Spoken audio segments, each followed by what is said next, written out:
একজন কৃষক প্রতিদিন তার ধান কাটতে খেতে যেত। ক্ষেতের মাঝখানে একটা বড় নিম গাছ ছিল। কৃষকের মনে সবসময় একটা ভাব কাজ করত, যেন গাছে কেউ বসে তার কাজ দেখছে। একদিন সে ভালো করে দেখল গাছে একটা গিলহরি থাকে। কৃষক প্রতিদিন ক্ষেতের কাজ করত, আর গিলহরিটা ধানের দানা নিয়ে যেত।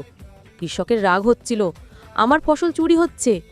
একদিন দেখল গিলহরিটা নিজের বিলের মধ্যে ধানের দানা জমাচ্ছে।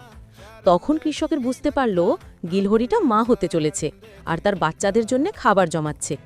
দিনে দিনে সময় কাটতে লাগলো। হঠাৎ এক সন্ধ্যায় প্রচণ্ড ঝড় উঠল। ঝড় আর বৃষ্টি শুরু হলো। কৃষক দৌড়ে গেল আর দেখল গিলহরির ছোট্ট বাসা পানিতে ডুবে গেছে। কৃষক তাড়াতাড়ি গিলহরিটাকে নিয়ে এসে নিজের কুঁড়ে ঘরে রেখে দিল। কয়েকদিন পর গিলহরিটা বাচ্চা দিল। কৃষক প্রতিদিন তাদের জন্য একটু ভাত রেখে দিত। পাখিটা আর বাচ্চারা প্রতিদিন দানা খেয়ে খুব খুশি থাকত।